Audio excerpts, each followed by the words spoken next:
మత్తయి సువార్త 13వ అధ్యాయము. ఆ దినమందు యేసు ఇంటి నుండి వెళ్ళి సముద్ర తీరమున కూర్చుండెను. బహుజన సమూహములు తన యొద్దకు కూడి వచ్చినందున ఆయన దోణి ఎక్కి కూర్చుండెను. ఆ జనులందరూ ధరిని నిలిచి ఉండగా ఆయన వారిని చూచి చాలా సంగతులను ఉపమాన రీతిగా చెప్పెను. ఎట్లనగా, ఇదిగో, విత్తువాడు విత్తుటకు బయలు వెళ్ళెను. వాడు విత్తుచుండగా కొన్ని విత్తనములు త్రోవ పక్కన పడెను. పక్షులు వచ్చి వాటిని మృంగివేసెను. కొన్ని చాలా మన్ను లేని రాతి నేలను పడెను. అక్కడ మన్ను లోతుగా ఉండనందున అవి వెంటనే మొలిచెను. కానీ సూర్యుడు ఉదయించినప్పుడు అవి మాడి వేరు లేనందున ఎండిపోయాను. కొన్ని ముండ్ల పొదలలో పడెను. ముండ్ల పొదలు ఎదిగి వాటిని అణిచివేసెను. కొన్ని మంచి నెలను పడి ఒకటి 100 ఒకటి 60 ఒకటి 30 ఫలించెను.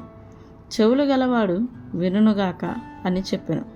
తర్వాత శిష్యులు వచ్చి, నీవు ఉపమాన రీతిగా ఎందుకు వారితో మాట్లాడుచున్నావని ఆయనను అడగగా, ఆయన వారితో ఇట్లనెను, పరలోక రాజ్య మర్మములు ఎరుగుట మీకు అనుగ్రహింపబడి ఉన్నది, కానీ వారికి అనుగ్రహింపబడలేదు. కలిగిన వానికే ఇయ్యబడును, వానికి సమృద్ధి కలుగును.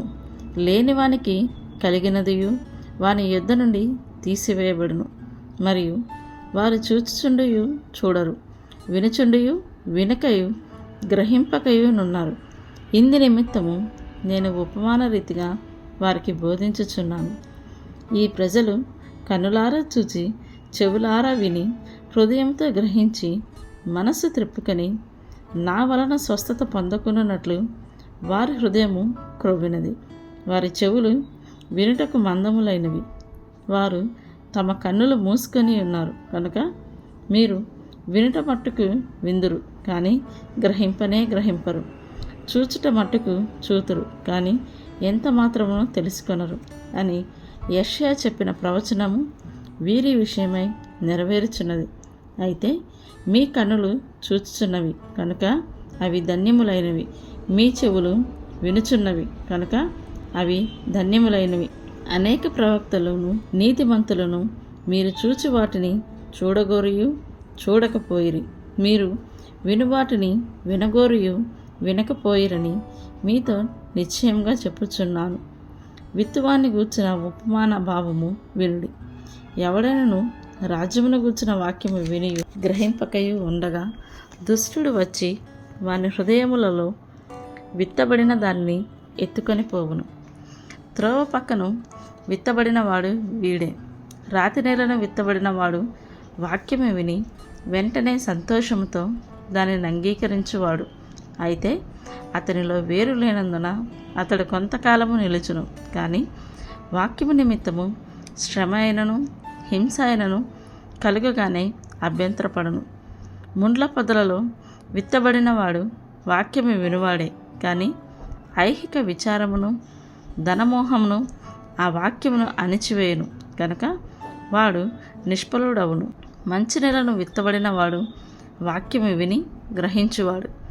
అట్టివారు సఫలులై ఒకడు 100 ఒకడు 60 ఒకడు 30 ఫలించునను. ఆయన మరి ఒక ఉపమానము వారితో చెప్పెను.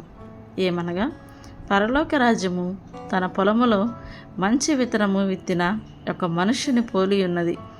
మనుషులు నిద్రించుచుండగా అతని శత్రువు వచ్చి గోధుమల మధ్యను గురుగులు విత్తిపోయెను. మొలకలు పెరిగి గింజ పట్టినప్పుడు గురుగులు కూడా అగపడెను. అప్పుడు ఇంటి యజమానుని దాసులు అతని యొద్దకు వచ్చి, అయ్యా, నీవు నీ పొలములో మంచి విత్తనములు విత్తితివి కదా, అందులో గురుగులు ఎక్కడి నుండి వచ్చినవని అడిగిరి. ఇది శత్రువు చేసిన పని అని అతడు వారితో చెప్పగా, ఆ దాసులు, మేము వెళ్ళి వాటిని పెరిగి కూర్చుట నీకు ఇష్టమా అని అతనిని అడిగిరి. అందుకతడు, వద్దు, గురుగులను పెరుగుచుండగా వాటితో కూడా ఒకవేళ గోధుమలను పెళ్ళగింతురు, కోతకాలము వరకు రెంటిని కలిసి ఎదుగనీయుడి. కోతకాలమందు గురుగులను ముందుగా కూర్చి వాటిని కాల్చివేయటకు కట్టలు కట్టి గోధుమలను నా కొట్టులో చేర్చి పెట్టుడని కోతగాండ్రతో చెప్పుదునను. ఆయన మరి యొక్క ఉపమానము వారితో చెప్పెను. పరలోక రాజ్యము ఒకడు తీసుకొని తన పొలములో విత్తిన ఆవగింజను పోలియున్నది. అది విత్తనములన్నింటిలో చిన్నదే, కానీ పెరిగినప్పుడు కూర మొక్కలన్నింటిలో పెద్దదై ఆకాశ పక్షులు వచ్చి దాని కొమ్మల యందు నివసించినంత చెట్టగును. ఆయన మరి ఒక ఉపమానము వారితో చెప్పెను. పరలోక రాజ్యము ఒక స్త్రీ తీసుకొని పిండి అంతయు పులిసి పొంగు వరకు 3 కుంచముల పిండిలో దాచిపెట్టిన పుల్లని పిండిని పోలియున్నది. నేను నా నోరు తెరిచి ఉపమాన రీతిగా బోధించదను.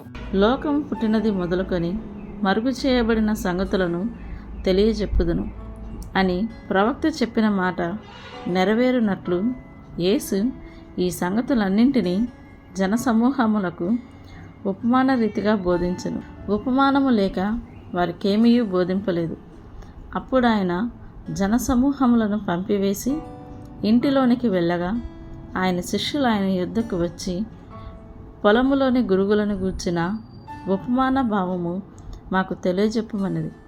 అందుకు ఆయన ఇట్లనెను. మంచి విత్తనము విత్తువాడు మనుష్య కుమారుడు.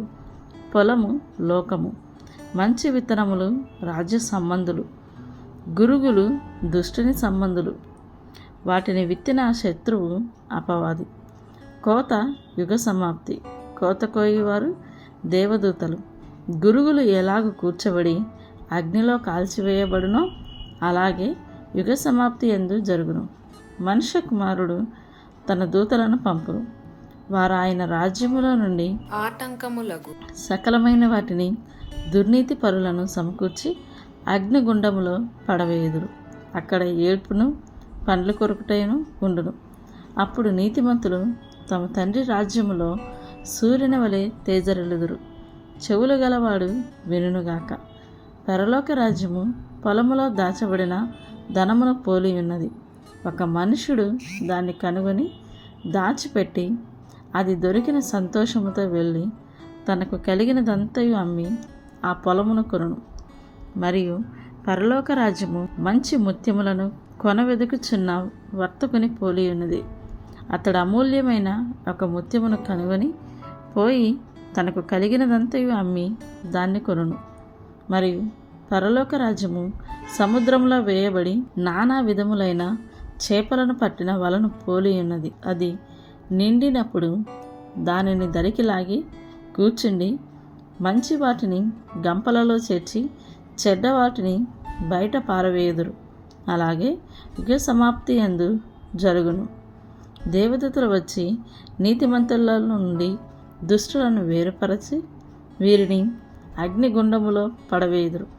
అక్కడ ఏడుపును పండ్లు కొరుకుటయు ఉండును. వీటినన్నింటినీ మీరు గ్రహించితిరా అని వారిని అడుగగా వారు గ్రహించితిమనిరి. ఆయన అందువలన పరలోక రాజ్యంలో శిష్యుడిగా చేరిన ప్రతి శాస్త్రియు తన ధననిధిలో నుండి క్రొత్త పదార్థములను పాత పదార్థములను వెలుపలికి తెచ్చి ఇంటి యజమానుని పోలి ఉన్నాడని వారితో చెప్పాను.